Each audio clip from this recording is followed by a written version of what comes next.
chefe, eu acho que eu avistei uns tipos meio suspeitos no vagão de bagagens. Ah, mas é claro que essa viagem não seria tranquila. Meninas, por favor, investiguem e sejam discretas, ok? Sim, chefe. E a gente pode fazer qualquer coisa? Lógico, quem mexe com a gente não merece uma pena leve.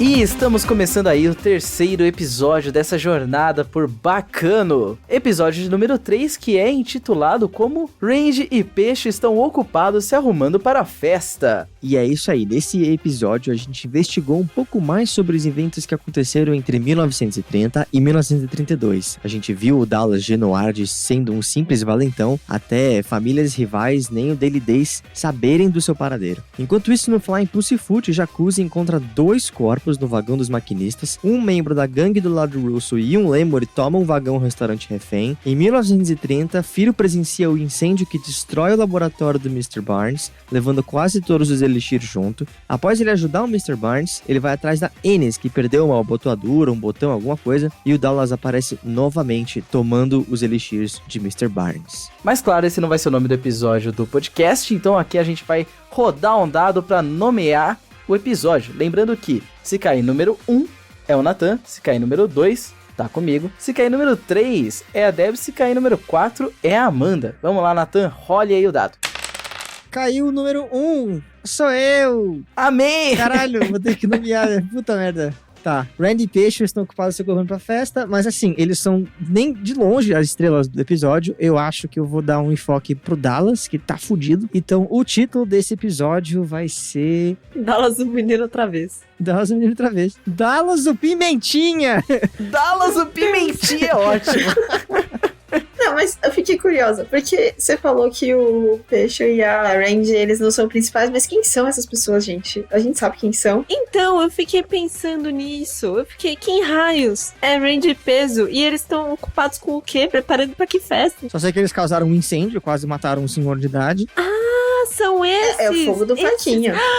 Meu Deus! Eles são esses! Exatamente! Nossa, gente! Nossa, é por isso que eu gosto do Can Show, entendeu? Porque eu só descubro essas coisas. Coisas que eu nunca pegaria sozinha. Eu não acredito. Muito bom.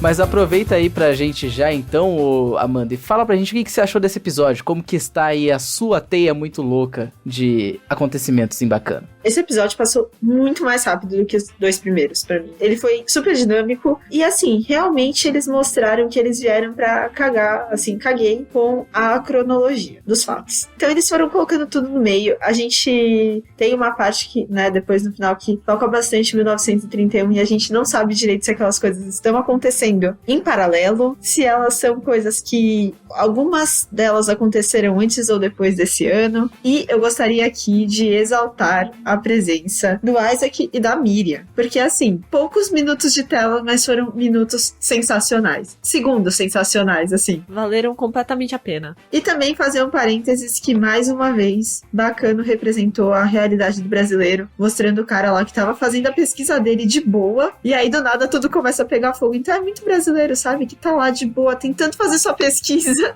e do nada tem que sair correndo porque foda-se a CAPES. Sabe, acabou o Ministério da Educação, pô. Então, assim, mais uma vez, Bacano tá aí. Episódio passado representou a aposentadoria do cara e agora aqui com o desmonte da ciência, né? Ou seja, exatamente. Bacano previu todos os acontecimentos do Brasil 15 anos depois. Isso nunca vai datar o programa, porque o Brasil é sempre assim. Agora só falta a galera virar imortal. A gente tem o Temer, ele é um vampiro eterno. Verdade. Não, mas eu gostei muito também que, tipo, o cara pega fogo, o laboratório dele, mas é por conta da piada que tá sendo contada ali em cima, tá ligado? Eu fiquei meio tipo, tá, mas por que eles mostraram essa cena? E aí quando tá mostrando o carinha lá e começa a cair o fogo, eu falei, não pode ser, esses dois filhos da puta tacaram fogo na refinaria de lixo da vida, não é possível. A gente vem no Museu Nacional do Rio pegando fogo, foi assim, velho. É, exatamente assim. Já falando dessa cena, inclusive, uma coisa que me deixou muito, mas muito incomodado nessa cena foi que, assim, tinha lá o ratinho, né? Então, o coitado, ele tava ali pra sofrer, porque o cara, ele deu o elixir pro ratinho e aí ele tava martelando o ratinho pro ratinho explodir e voltar, né? Assim, horrível. Mas até aí, ok, entendeu? O ratinho tava lá. Pra isso, ainda tinha a esperança de, sei lá, o cara libertar ele depois e tudo mais. Aí começa a pegar fogo e o cara sai e deixa o ratinho ali. Só que é um ratinho com vida eterna que tá Nossa, preso. sim, velho. Então, assim, o que vai acontecer com ele? Ele vai ficar pegando fogo pra sempre? Ou ele pode morrer, assim, ele... O que vai acontecer com o ratinho? Não sei, eu só sei que eu fiquei bem triste com isso, assim. Em algum ponto, eu espero que a madeira ceda, o rato se liberte e saia correndo. Eu acho que eu nunca me importei com o rato tanto desde o Vingadores Ultimato. Que rato, não? Vingadores Ultimato. O rato liga a máquina que tira o Homem-Formiga de dentro do universo microscópio. Ah, nossa. Eu acabei de dar uma puta spoiler, porque eu não assisti isso. Um puta spoiler. O rato liga a máquina que Puta traz o spoiler. Homem de... Acabou com toda a minha experiência com o Ultimato, eu não mais assisti. Definitivo isso, pô. 10 anos de Marvel no lixo. Isso do ratinho me lembrou aquela lenda grega, né? Que fala do... Eu não lembro o nome do cara, mas que ele ficava numa montanha com corvos que comiam o fígado dele. E o fígado se regenera. Prometeu. Depois de dar o fogo pra humanidade. Mas prometeu o quê, hein? Tá falando muito. Falando muito. Nate, bacana essa piada, hein? Ah, mas enfim, o que você tinha falado é o Prometheus, que ele dá o fogo pra humanidade, que é uma alusão ao conhecimento, e aí os deuses falam, danado, não devia ter feito isso, e aí prende Sofra eternamente, Prometheus. parabéns. Sofra Exato. eternamente, porque os deuses são muito legais, não é mesmo? A gente pode falar da cena do jornal, que só tem gente armada até os dentes, que eu achei maravilhosa. Eu adorei isso. Essa é só 1/3 de uma sequência de 4 minutos e meio fenomenal. Eu tô perplexo com o começo desse anime. Primeiro que eles tiveram a audácia de fazer um recap no meio da abertura, de tipo, coisa de 5 Ia comentar segundos. disso também. Sim. E ficou super, super, super suave, assim, a transição pro flashback. Ficou realmente muito bom. Eu fiquei chocada. Eu só ia falar que não pode se meter com publicitário. Porque você viu, né? A bosta que pode dar. Sim. E aí, a gente tem, tipo, acontecimentos em 3 anos. 1932, 31 e 30. Em 4 minutos e meio, o anime, ele apresenta pra gente um personagem que a gente só tinha ouvido falar o nome, que estavam atrás dele. E aí, a gente tem uma história de começo, meio e fim agora. A gente sabe quem é e que tipo de pessoa é o Dallas Genoard. A gente sabe que tipo de problema ele arranja e quem vai atrás dele. E possivelmente a gente descobre o que aconteceu com ele no final, que tem a irmã dele procurando, tipo, escombros no meio do mar, assim. É, então. E isso faz total sentido, porque o Dallas na abertura tá sendo afogado, tá afogando no final. Na verdade, eu vou me expor aqui, né? Mas eu já tinha falado no início que eu sou perdida, né? Com o nome e com o rosto. E eu só fui entender que o cara era o Dallas depois que eu assisti da segunda vez. Porque da primeira vez eu não tinha pescado, entendeu? Pra mim era um cara que tava ali porque ele... sei lá, tipo, fazia parte da história e...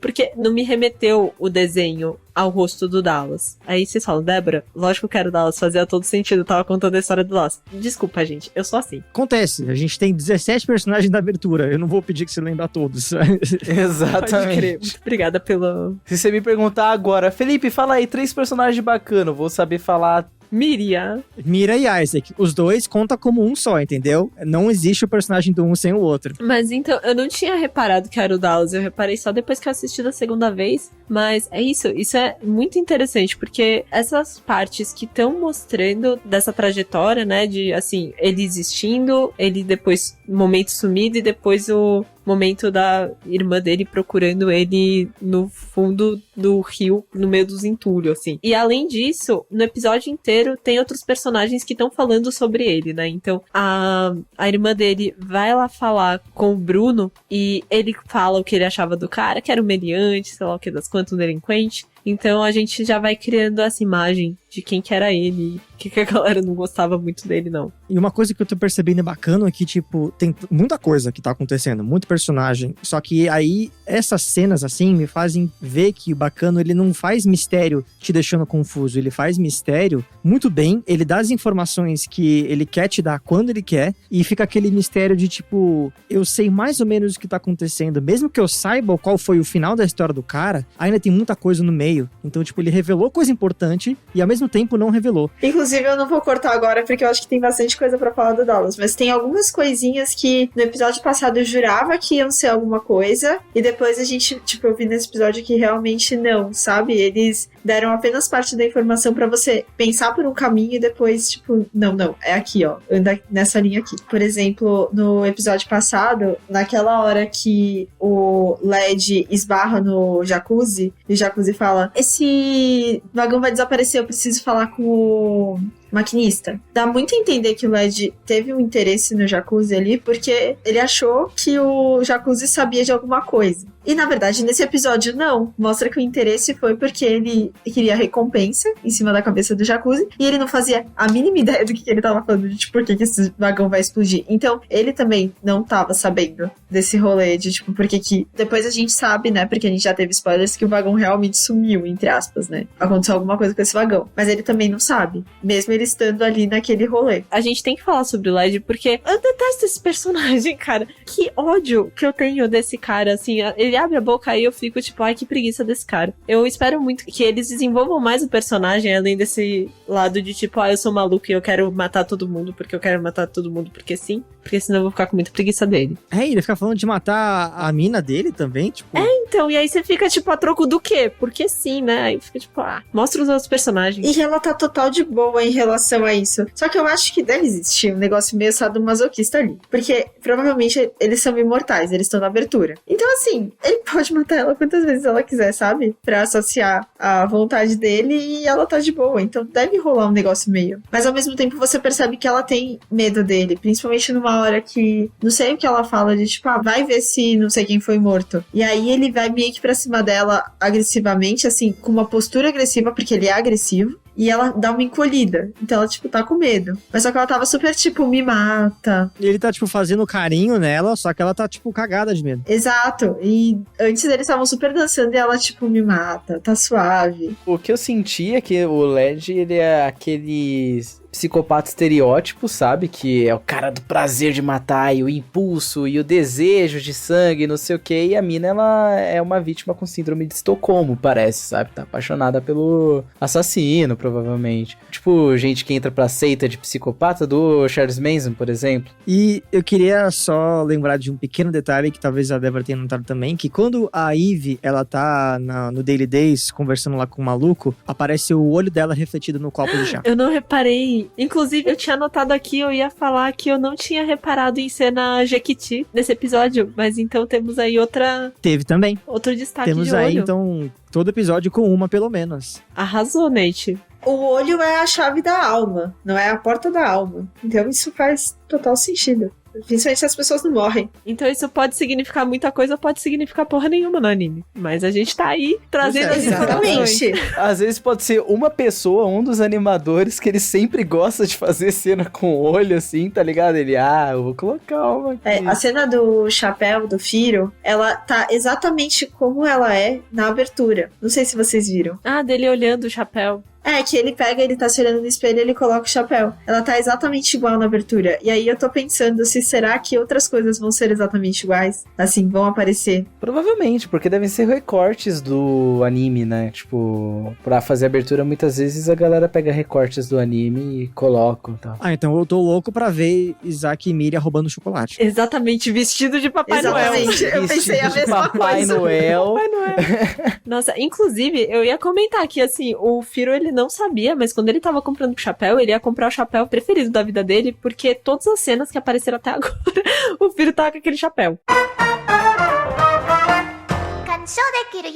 Uma das coisas que eu mais gostei foi ver o Daily Days operando, assim, poucas ideias, sabe? Aquela cena das armas, ela foi tão bem desenhada, o tempo dela, tudo foi tão bom. eu adorei. Mas no início do episódio, na verdade, a gente teve aquele primeiro episódio que enrolou com umas coisinhas, aí deixou uma ponta solta no fim do episódio. Aí teve o episódio 2 que falou sobre coisas nada a ver com a ponta solta que tinha deixado aberto e deixou uma outra ponta solta aberta. E aí, quando esse episódio começou falando de uns negócios nada a ver da ponta solta do episódio anterior, eu fiquei, tá bom. Esse anime vai ser 10 episódios de enrolação, os últimos episódios vão juntar tudo. Mas não, eu fiquei bem feliz que ele andou muito bem, assim, o episódio, tanto mostrando coisas que não tinham sido mostradas antes, quanto seguindo com algumas coisas que já tinham sido mostradas antes lá no trem. Então, eu gostei muito desse episódio, eu achei ele muito bom. E eu gostei muito que essa pegada meio pastelão, ela meio que foi até o final. Naquela cena incrível também deles no trem, que no fim todo mundo ao mesmo tempo decide assaltar o trem, ao mesmo tempo, o mesmo vagão. E cada um manda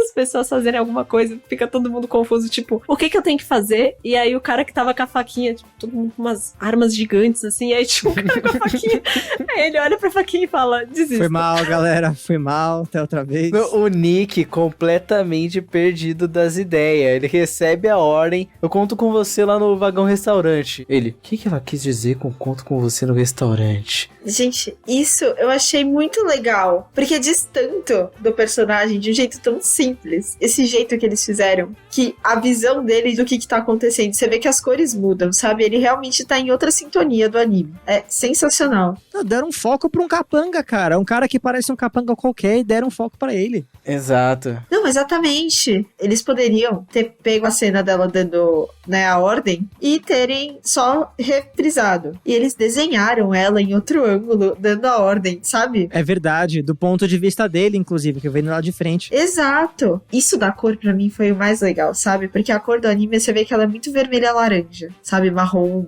E quando ele tá olhando, é tudo azul e roxo. Essa cena deles se encontrando no vagão restaurante, todo mundo pra fazer o assalto junto e tal, meio que traz o que o anime faz de melhor, que é, assim, eu não sei qual que é a história principal de Bacano, até agora, por exemplo. Mas eu sei que todo episódio, esses núcleos, eles vão se encontrar num mesmo ponto pra falar, esses núcleos se conversam, eles estão rumando por um mesmo destino, sabe? Então, eu me sinto muito confortável, sabe? Beleza, vai me mostrando as coisas que você quer me mostrar aí, que uma hora eu vou entender, tá ligado? Confio no roteiro do anime, isso eu acho que é a parada mais bacana. Não. Ai, meu Deus. De novo. Uma coisa que eu não sei se foi um erro de continuação, ou se o que aconteceu, se a pessoa só sumiu, ou se isso vai ser mostrado mais na frente, vai que aconteceu alguma coisa, é que tem esse momento em que o Jacuzzi esbarra no Lade, e aí ele segue pro vagão do condutor, e o Lade vira pra Lua e pra aquele outro cara que tava junto com ela e fala, segue eles e captura ele, né, porque tem a recompensa e tudo mais. E eles vão. E aí, mais pra frente no episódio, o Jacuzzi ainda tá seguindo pra ir pro vagão do condutor, aí ele encontra aqueles outros dois caras, e logo em seguida chega a irmã dele, que tava muito atrás. Então, assim, no meio entre eles dois, deveria ter a Lua e o outro cara de terno branco. Então, assim, o que aconteceu com eles no meio, se isso foi algum corte esquisito, assim, tipo, sei lá, de continuidade, ou se eles foram interceptados no meio, fica aí no ar. Vamos acompanhar nos próximos episódios. Eu tenho a impressão que isso ainda vai acontecer, viu? Eu acho que isso ainda tá rolando. Com certeza. Cara, eu pensei que o maquinista ia só tomar um tiro na cabeça ali, mas arrancar o braço do maluco? Não, tem dois corpos ali. Tem dois corpos. Mas um dos corpos parece ser o de uma mulher. Vocês viram? Eu não consegui identificar no meio do sangue. Desculpa, Amanda. É porque parecia estar com um vestido. Amanda se assai. Eu acho que ele não chegou ainda no vagão do maquinista. Ele parou antes porque ele viu essas pessoas mortas, mas eu acho que aquele cara que teoricamente levou o tiro, ele não morreu porque ele aparece na abertura. Ele aparece na abertura? E eu tenho fé na abertura. Ele não aparece com nome, mas ele aparece na abertura. Mas se não aparece com nome, eu acho que... Eu não sei, gente. É indigente. Essa foi morte matada mesmo. Não sei. Eu acho que, assim, eles não chegaram ainda, pode ser que aquele cara esteja vivo e role aí uma reviravolta. Meu chute. Ai, Gente, eu tô passando mal. Você aposta seu meio ponto do Kanshou do bilhão nisso? Aposto meu meio ponto. Melhor, faço mais. Eu dou meu meio ponto pra Débora. Caralho. E se eu ganhar, eu dobro esse meio ponto e vira 1. Tudo bem, foi você que disse, não foi a gente. Tá aí a aposta do Kanshou. Eu fui atrás pra ver Semestre Quarters, que é o cara que o Mr. Benz, que é o moço que tava fazendo o Elixir da vida, se existia, né? Existia um Quarters, da mesma forma que existiu o Gustave Saint-Germain, e eu não encontrei nada. Mas uma coisa que me deixou muito intrigada nessa cena foi que a Ennis aparece depois e ele revive. E aí eu fiquei pensando, porque assim, passa um ar de que ele tá descobrindo aquilo, né? Como fazer esse Elixir. Só que ao mesmo tempo não deu tempo dele beber, ele acabou de testar no rato. Então ele já era imortal. Até ele subiu a escada, deu um gloob-gloob ali, entendeu? Mas é isso que eu fiquei pensando. O que será que aconteceu? Será que ele já era imortal e ele tava tentando descobrir pra fazer um exército de pessoas imortais ou deixar todo mundo imortal? Ou será que, não sei, ele realmente, assim que descobriu, foi lá e bebeu? Mas eu acho isso um pouco difícil, né? Você acabou de testar no rato, você teve que sair correndo com o negócio porque tava pegando fogo, e aí você esbarrou com uma galera do mal que queria te bater, e você foi morto e você reviveu. Então assim, eu acho difícil, E ele pode estar tentando talvez recriar uma fórmula perdida, recém-encontrada, e aí tipo, talvez não tenha mais um estoque, só que tem que refazer porque existe a receita, que pode ser de muito tempo atrás. Existia, né? Pegou fogo. Ou a receita pode estar em outro lugar também. Ele pode ter feito cópia. Pode ser. Pode ter feito cópia. Porque a gente tem aquela coisa do navio, né? De 200 anos antes. Vai que, tipo, foi criado naquela época. Aí perdeu-se o que tinha de Elixir, mas sobrou a receita. E aí o maluco ficou com a receita e falou: passou 200 anos. Faz mais essa porra aí que eu tô precisando. Mas uma coisa da morte do velho é que quem pega o Elixir no fim do dia é o Dallas, né? Ele que mata o velho. E ele sai com o Elixir depois dele ter apanhado lindamente do Firo. Gente, eu adorei o Firo. Gente, Firo é o novo crush. Nossa, o Firo maravilhoso, assim. Ele desceu ali o Mike do Tokyo Revengers nele e ele começou a lutar planíssimo, entendeu? Ele até lançou umas brabas com o chapéu. Achei muito boa essa cena da luta também. Não deixou cair no chão, hein? Não deixou cair no chão. Desviou, segurou, foi praticamente malabarismo. Nossa, foi chique. Mas enfim, aí depois do Dallas ter apanhado do Firo, aparentemente volta no... Deve ter sido num tempo bem curto, porque o velho ainda tava lá no beco, né? Acho que ele não ia ficar panguando lá por muito tempo, mas enfim. Então o Dallas mata ele e leva o Elixir embora, né? Então, no fim do dia, acho que muito provavelmente isso tem mais a ver com a morte dele do que ele ser um babaca, assim, alguma coisa assim. Eu espero ver também o envolvimento do Firo mais profundo nessa história, porque pelo que eu entendi, esse episódio, como ele se passa antes dos acontecimentos do primeiro, né? De a galera ter se encontrado e tudo mais, pode ser que o Firo ainda não seja imortal. Pode ser que ele vá atrás do Dallas. O Firo já tinha chapéuzinho. Ele pode não ser imortal ainda. Exatamente. Então não dá pra saber. A gente só sabe que é antes. Porque ele já tava com o chapéuzinho, então... Não, mas na verdade eu voltei no episódio passado pra ver a cena do Firo se ele tava com um chapéuzinho antes. E eu tinha falado que o Firo ele tava com esse chapéu em todas as cenas que ele apareceu, mas na verdade ele não tava na cena da faca. Ele tava sem chapéu. Ih, a Debbie espalhando fake news. Ih, caceta! Pois é. Uma coisa que eu achei engraçada, e que eu achei muito boa, inclusive, que é quando a Miria e o Isaac, eles vão entrar na loja, eles aparecem entrando naquela loja com o maior carão, olhando pro Firo e pro Maisa. Olha por onde anda. Olha por onde anda. Porque eles esbarram, acho que no Isaac, o Isaac fala, olha por onde anda, e aí a Mirella faz um olharzinho assim, É muito bom! Eu amo eles, gente, eu amo o desenho deles. E aí, é engraçado porque eles não parecem conhecer o Firo nessa época. Eu fiquei olhando, pensando, será que eles não conheciam? Ou será que eles só fizeram o maior carão e, tipo, poucas? Só que logo em seguida, e parece ser logo em seguida, rola aquela cena do Firo encontrando a Ennis. E naquele momento parece que ele não conhece ela. Né? Então, inclusive, é muito engraçado porque eu fiquei muito impressionada com a lealdade do Firo de entregar um botão, sair correndo atrás de uma desconhecida pra entregar um botão. Mas enfim, ele não parece conhecer ela. E a Ennis, quando o trem chega, o Isaac e a Miria, eles encontram o Firo junto com a Ennis. Então, essa linha do tempo parece que é no momento em que eles não se conhecem ainda e não têm uma relação. É a minha impressão. Meu último ponto pra esse episódio no diálogo do Isaac com a Miria, quando eles estão falando, nossa, eu tô muito cheio, não sei o que, a Miria vira pra ele e fala uma expressão em japonês que se refere a tipo, é o segundo estômago, né, um negócio assim, que é uma expressão para o famoso ainda tem espaço pra sobremesa, tá ligado? Uhum. Tipo, eu achei isso Sim. muito legal, tipo, primeiro de saber que existe uma expressão só pra isso também, e também, tipo, de, sabe, tá um momento mó tenso, vai ter um tiroteio lá e eles estão falando de sobremesa dentro do vagão, tá ligado? Os dois. E quando mostra a câmera, os dois abaixados, assim, o Isaac, o que eles pediram pra gente fazer mesmo, Miri? Não, isso foi muito bom. Ele até falou, né, Miriam? No Brasil tem uma expressão pra isso. Não é bem uma expressão, mas enfim, uma forma que você pode dizer isso é falar que a sobremesa não vai pro estômago, ela vai pro coração. E é por isso que sempre tem espaço pra ela. E curiosidade leve, isso é realmente um assunto estudado, assim, e tem algumas hipóteses psicológicas sobre o porquê você sempre tem um espaço guardado pra sobremesa, que é... O seu corpo, ele precisa de variedades, né? A gente foi uma sociedade de caçadores e coletores durante muito tempo, e quanto mais nutrientes, mais abundância, melhor era pra nossa dieta. Só que a parada do espaço para sobremesa, na verdade, não é espaço para sobremesa necessariamente, mas é um espaço para alguma opção diferente do que você estava comendo antes. Então, tipo, opa, pra isso aí eu consigo, porque tipo, é diferente do que eu tava comendo antes, sabe? E tem gente que realmente tenta encontrar o segundo estômago, tipo, uma dilatação do estômago quando você tá comendo mais sobremesa e por aí vai, mas esses estudos são meio esquisitos, então não vale a pena falar muito sobre eles. Quando você começou a falar, eu achei que você ia falar que ia pro coração mesmo por causa do colesterol, aí eu já ia ficar... Não, vai pro coração porque entope a artéria, né, gente? Por isso que a gente fala.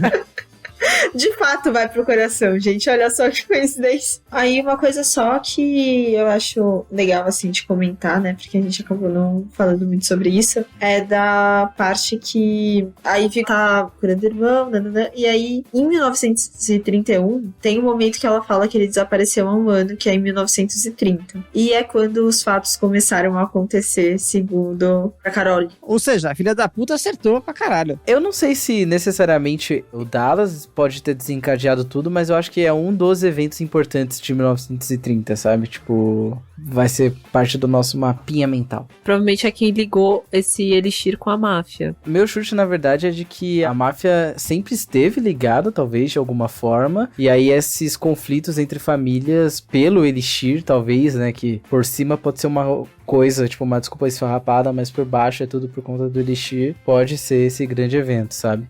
Ou dá pra pensar também que, por exemplo, a máfia já esteja com os esquemas de fazer elixir, eles podem ter, inclusive, pego a forma do elixir e dada pro Mr. Barnes fazer, e aí que descobriram que o último exemplar de elixir tá com o Dallas, é por isso que a galera começou a ir atrás dele, porque é uma arma que não dá pra deixar na mão de qualquer um, entendeu? Não dá pra deixar na mão de um delinquente. Então fica aí a minha ideia. Uma coisa que eu achei muito estranho é que quando rola aquela cena da galera no Daily Days, né, daqueles dois capangas da família Ruranata que estão no Daily Days, e aí eles saem bem quando a irmã do Dallas tá entrando. E eu achei muito esquisito eles não repararem nisso, sabe? Porque, teoricamente, eles estão atrás da família do cara, né? Então, a gente tá falando do Gustavo, ele, naquele momento que rola no primeiro episódio dele falando da treta com o Dallas e que ele quer o Dallas, alguma coisa assim, ele tinha acabado de matar o pai e o irmão dele. Então, teoricamente, eles conhecem a família, né? Então, como é que eles não repararam? Mas talvez eles não falam da irmã, talvez. Talvez eles não saibam que tem uma irmã. Talvez, mas eu achei isso meio estranho. Ela ainda tá viva, né? Pois é. Explicaria eles não reconhecerem ela. E eles estão mais atrás do cara do que o resto da família mesmo, então. E assim, ninguém tem informação sobre esse homem. Mesmo quando eles entraram depois lá no Daily Days e pediram, né, o fichário do que eles tinham de informação, não tinha absolutamente nada. Então é bem capaz de realmente nem saberem. O cara, ele é low profile. Ele não é muito low profile, né? Se você parar pra pensar que ele sai dando porrada em todo mundo no beco, eu acho que low profilizaram ele, tá ligado? Acho que a máfia pode ter encoberto algumas informações e tudo mais, escondido alguma coisa pra ele poder fazer o trabalho sujo.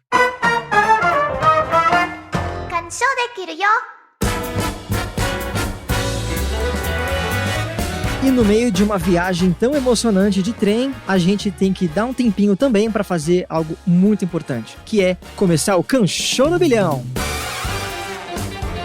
Vamos lá, nessa noite aí, vocês meninas estão prontas para tentar mudar o placar? Debs, você acha que a sorte está do seu lado hoje? Não. Nunca.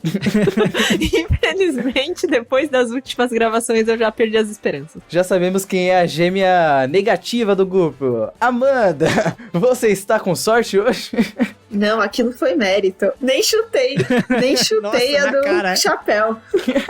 É isso aí, então. Os seus 6,5 pontos, que foram muito bem ganhos, vão aí dar um sustinho na Débora, mas vamos ver aí com as 6 questões que a gente separou hoje, no mesmo estilo dos programas passados. Vamos ver aí se a Débora tá pronta pra dar a corridinha com os pontos. Débora, escolhe aí, de 1 a 6. Eu vou escolher a 3. Pergunta de número 3. O que é o que é? Sou o símbolo de aceitação entre os poderosos. Que bom que eu não escolhi essa.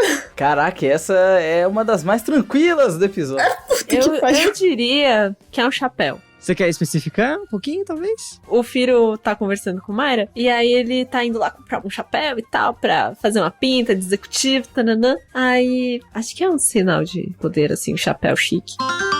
Acertou! Achou certo! Certinho a resposta, é isso mesmo. É o chapéu que o Firo ganha. Daquele chapeuzinho, daquele de malandro dele. Agora o moleque é malandro. Eu ia errar. Isso é mérito. Você, Amanda, pode escolher aí todas as perguntas de 1 a 6, com exceção da número 3. Vamos a 4. 4. Você escolheu a pergunta de 2 verdades e 1 mentira. Nessa pergunta aqui, especificamente sobre o mafioso John Dillinger, ladrão de bancos nos anos 30. Vamos lá. A. Em 1934, uma recompensa de 10 milhões de dólares foi posta por sua captura. B. Foi morto em um roubo de bancos no Arizona. C. Escapou da prisão de Crown Point usando uma arma moldada de uma barra de sabonete. Eu acho que é a letra B. Letra B, foi morto em um roubo de bancos no Arizona? Aham. O poder do chute tá do teu lado, porque essa é a alternativa errada. Errada pra pergunta e certa pra você. Tá certa. Eu achei que vocês estavam dando uma de Celso Portiolli, sabe? Tipo, está exata.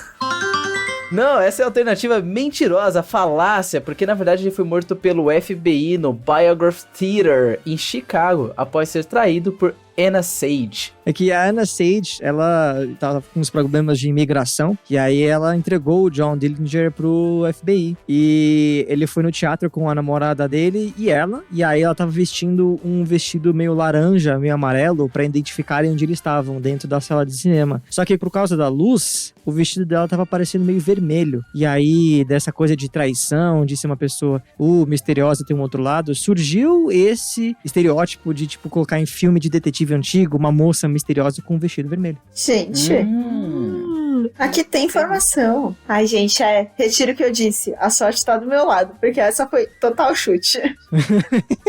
Vamos lá, você tá aí agora com 7,5 pontos, Amanda, contra quantos pontos da Débora, Nathan? 4, mas a diferença aí dá pra ser aproximada aí nas próximas perguntas. Vamos ver então aí pra Deb, você pode escolher de 1, 2, 5 ou 6. Eu vou de número 5, que é a quantidade de pontos que eu vou ter depois de responder esta questão. Justo. Perfeito. Na chapelaria que o Firo entra, voltamos aí à questão do chapéu. Em uma das estantes que ele tá perto, tem um chapéu com um animal estampado. Qual animal é esse? O animal é um pavão. Errou, não tá com 5 pontos. Triste vida. É que a cor do terceiro cinto que aparecia no espelho era verde, mas eu não vi o animal. Nessa cena, eu juro que eu contei em todas as estantes quantos chapéus tinham. Nem E fudendo. contei a quantidade de cintos. Não é possível, eu tinha muito chapéu. Tá anotado. Aqui, ó. Mas eu não acredito que eu não consegui me preparar pra essa, mas eu tinha certeza que ia ter pergunta dessa cena. Qual bicho que era? Na verdade, era um coelho no chapéu. Era um coelho vermelho. Nossa. Amanda, você pode escolher aí 1, 2 ou 6. Vamos na 1. Na esperança de vocês estarem com menos ideias quando vocês fizeram. Não é o caso, pois essa é uma pergunta de 2 verdades e 1 mentira, novamente. Olha Ai, só. senhor.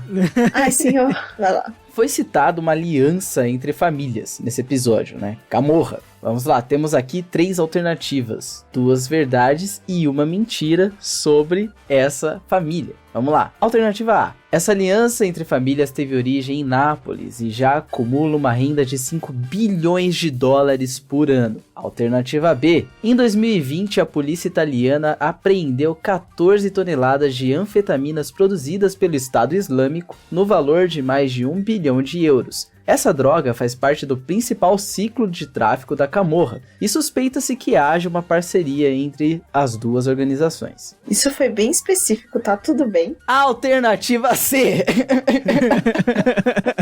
E estima-se que controlam cerca de 1.000 padarias operando ilegalmente, trabalhando com produtos vencidos e misturando com outros de menor qualidade para durar e reduzir custos. Os caras foram de anfetamina pra padeiro. É máfia, eles estão infiltrados em tudo que é lugar, cara. Não, mas eu acho que essa da padaria pode ser, porque a padaria pode ser meio de fachada, assim, sabe? Fachada da gente ou fachada da máfia? Não, fachada da máfia. E aí tem a padaria que eles fazem qualquer coisa ali. Ah, a famosa lavagem de dinheiro. Acho que é a A. E a sua alternativa está equivocada, pois a alternativa correta, mentira aqui dessas 3, era a C. Então estão as duas erradas. Eu jurava que a C tava certa. Eu vi verdade na C.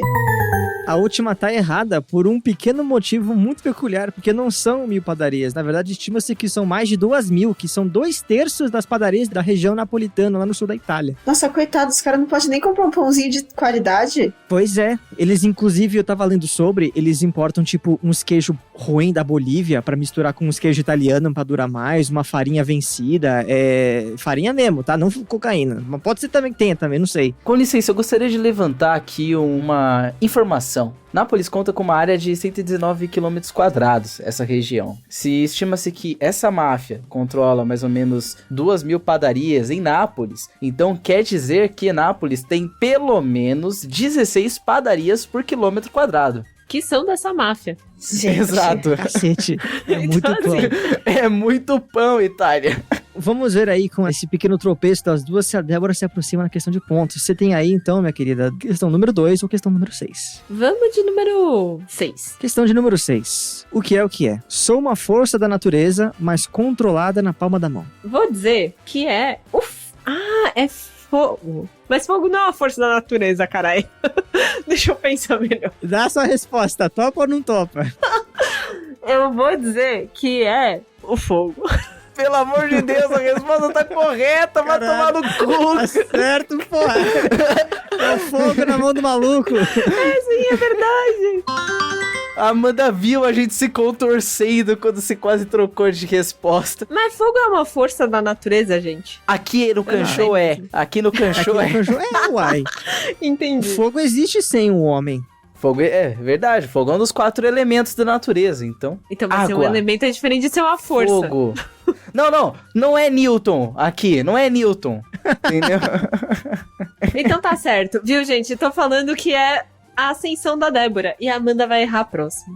Vamos lá, vamos ver se a Amanda vai errar a próxima mesmo, que é a questão restante de número 2, que é a seguinte. Aonde nasceu o nosso personagem Jacuzzi Splot? São tantas possibilidades. Thaís, você não é boa no chute? Colorado?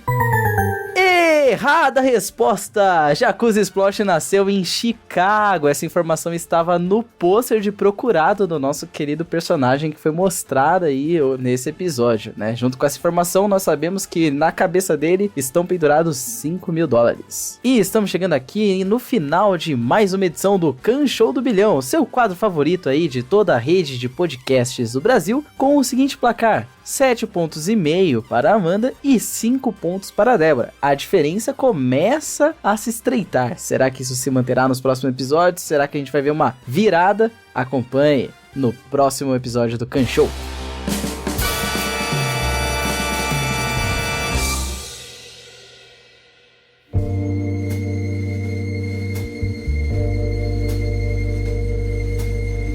Então, quem eram aqueles cães sujos? Alguns capangas da Shoukan. Ah, mas relaxa, eles não vão mais nos incomodar. De alguma forma eles sabiam da nossa viagem e tinham a intenção de nos interceptar. Mas essa informação era pra ser de sigilo total. Então vocês sabem o que isso significa. a gente tem um delator. Além disso, significa que o título do próximo episódio se chama Lad Russo gosta de falar e massacrar bastante. E para que não tenhamos problemas, precisamos que a palavra da família se espalhe. Então vá lá nas redes sociais, Instagram e Twitter, @canshowpodcast, em que você pode avisar para todo mundo que estamos por aí. E também nunca esquecer do apoio à família, que é importante, pode ser feito pelo apoia.se/canshowpodcast. É isso aí, então se você não quiser ser esfaqueado em um beco, assista ao próximo episódio, pois nós estaremos lá.